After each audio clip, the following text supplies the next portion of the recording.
Patuloy ang paghati ng GMA News sa mga nangungunang balita ngayong Huwebes.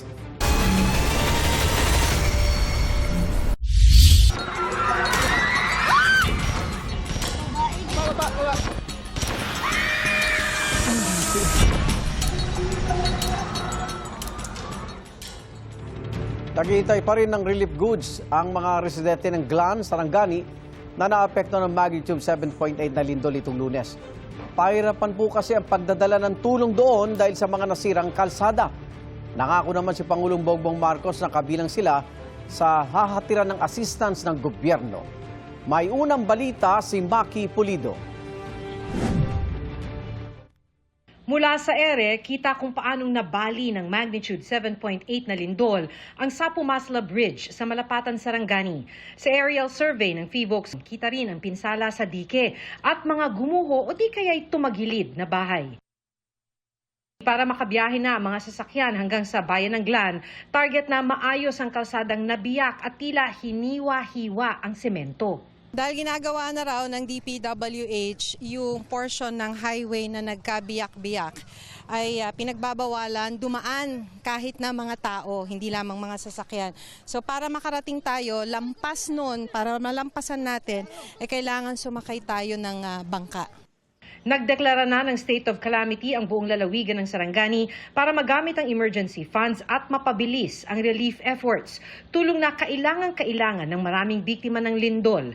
Gaya ni Julito na sa gilid ng kalsada muna natutulog matapos sirain ng lindol ang kanilang bahay. Hintay pa rin ang tulong. Wala mang matulong pa na tanggap namin. Pagkain at saka tubig. Walang mainom.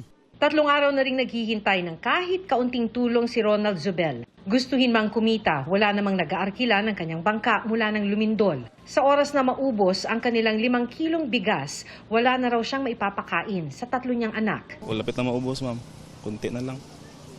Yan na ang problema, may kasi hindi kami kapanap buhay kasi ganito ngayon, ma'am. May lindol, wala namang trabaho. Importante lang, ma'am. Bigas lang, ma'am. Saka tubig. Yan lang, ma'am.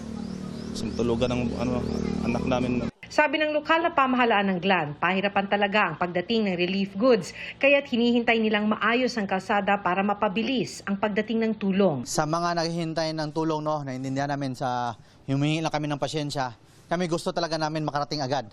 Pero naiintindihan naman natin na hindi talaga natin mapabilis kasi yung daan wala. Pati matitirhan, malaking hamon para sa maraming biktima ng lindol. Nasa 20 bahay yung dating nakatirik sa gilid ng bundok na ito dito sa bayan ng Glan sa probinsya ng Sarangani. Pero dahil dun sa lindol, sira na lahat ng mga bahay. Itong bahay nga na ito nahulog na dun sa gitna kung saan nabiyak yung lupa. Dito dati nakatira ang pamilya ni Maricel Poncardas. Hindi po namin alam, ma'am, kung ano yung mangyayari kasi wala naman kaming mapupuntahan. Dito lang kami naninirahan sa wala rin kaming sariling lupa kasi. Bahala na po ang Panginoon. Nag-aalala na rin ang mga doktor sa Rural Health Unit dahil naubusan na sila ng anti-tetanus shot. Sa mga cases na nakita namin, ma'am, like yung mga patients talaga kami na makapunta dito na for example may mga deep wounds. Yun kasi kailangan talaga yung mabigyan ng anti-tetanus para hindi mag-fester yung infection. Yung delikado kasi sa tetanus is kapag bababa yan sa lungs, magkakaroon ng respiratory arrest yung patient. Hindi siya makakahinga. Sa Glan Provincial Hospital, nagtitiis pa rin sa init ang mga pasyenteng nasa parking lot pa rin dahil hindi pa cleared ang hospital building. Our OR is non-operational. Our laboratory is non-operational. And we don't have the consultants because our consultants comes from Jansan area, anesthesiology. They could not come here because the road is not passable. No, so these patients need to be airlifted or by sea ambulance or whatever ay available that for them to be transferred to higher facility. Isa si Cambria sa 3 araw nang naghihintay na mailipat ng ibang ospital. May malalim na sugat siya sa ulo at dislocated din ang kanyang kanang paa matapos madaganan ng pader nang tumama ang lindol. Mahirap talaga, ma'am.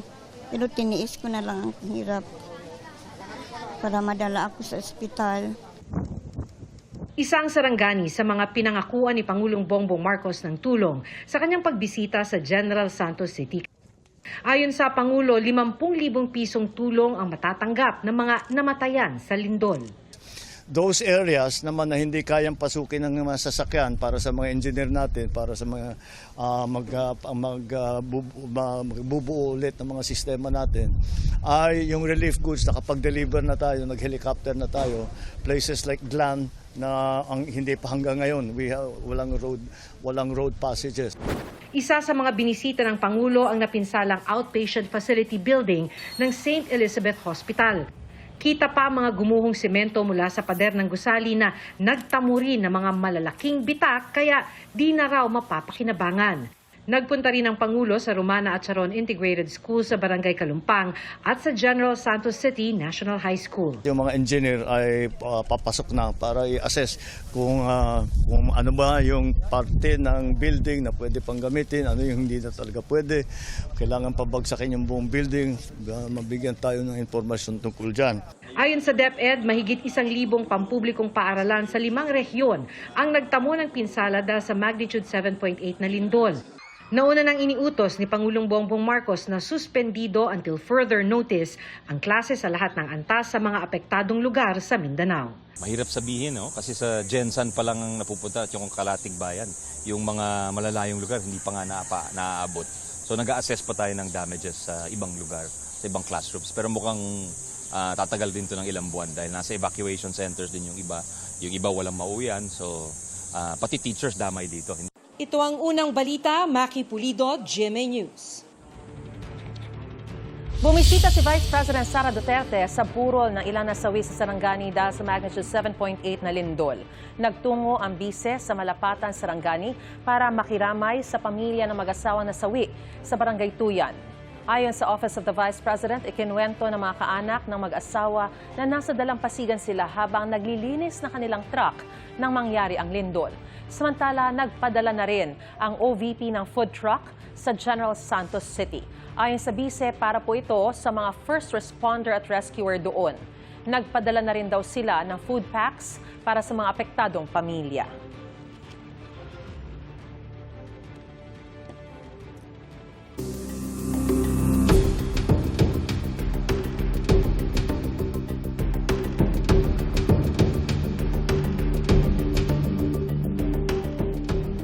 Mahigit 3 linggo na lang bago ang pagsisimula ng impeachment trial ni Vice President Sara Duterte dahil hindi pa rin nare-resolba ng Senado ang issue sa leadership. Sabi ng bise, mas mabuting ang Korte Suprema na ang magdesisyon dito. May unang balita si Sandra Aguinaldo. Sa gitna ng girian ng dalawang paksyon sa Senado, palapit naman ang palapit ang pagsisimula ng impeachment trial ni Vice President Sara Duterte sa July 6. Ayon kay Senador Sherwin Gatchalian, naipadala na ang Notice of Pre-Trial Conference na dadaluhan ng magkabilang panig sa June 18. Naipublish na rin ang amended impeachment rules na nagpapahintulot ng paghalal ng bagong presiding officer ng impeachment court. Dahil ang nakaupong Senate President ang siya ring magsisilbing presiding officer ng impeachment court na numpa nitong Mayo si Senador Alad Peter Cayetano. Pero ngayon si Gatchalian ay acting Senate President, sinabi niyang siya ang uupong presiding officer. Pero may posibilidad ding ang umupo, isa sa mga kasamahan nilang abogado, sina Senador Cheese Escudero o Kiko Pangilinan. Nabanggit din po in the past nung time pa ni nung Senate President si Tito Soto na banggit po na pwedeng pa-handle ang impeachment trial sa isang abogado na kasama po ng mayorya. And you have two lawyers, sir, no? Attorney Senator Escudero and Pangilinan. Tama ka, no? Sinabi ni Senator Soto 'yon. At yan ang kasalukuyang pinag-uusapan. Kailangan maplansya ito dahil ang kabilang paksyon ni Cayetano, nagsabi rin siya pa rin ang presiding officer sa impeachment. Kung may mahahalal na bagong Senate President sa botong 13 senador, matatapos ang usapin. Si Vice President Duterte, pinauubaya sa kanyang mga abogado ang paghahanda sa impeachment. Sinabihan ko na rin sila na susunod na lamang ako sa kung ano yung desisyon ng mga abogado. Maliit lang yung team para madaling makapag-usap at kung ano yung sa tingin nila pinakatama at pinakamabisa at pinakamagaling na paraan ng kanilang defense ay susunod lang ako bilang kliyente nila. Anang bise, mas mabuti kung matutukoy ng Korte Suprema kung sino ang legal na leader ng Senado. May pahaging din siyang dapat kasama pa rin sa Senado yung nakakulong at nagtatago, na mukhang tumutukoy sa nakadeteneng si Senador Jinggoy Estrada at pinaghahanap ngayong si Senador Bato de la Rosa. Sila ay hindi dalawang grupo kundi isang institusyon ay dapat pag-usapan noong 24 kasama yung mga nakulong, kasama yung nagtatago kung ano ba dapat ang prioridad ng kanilang institusyon at ano yung kanilang trabaho na naaayon sa ating saligang batas.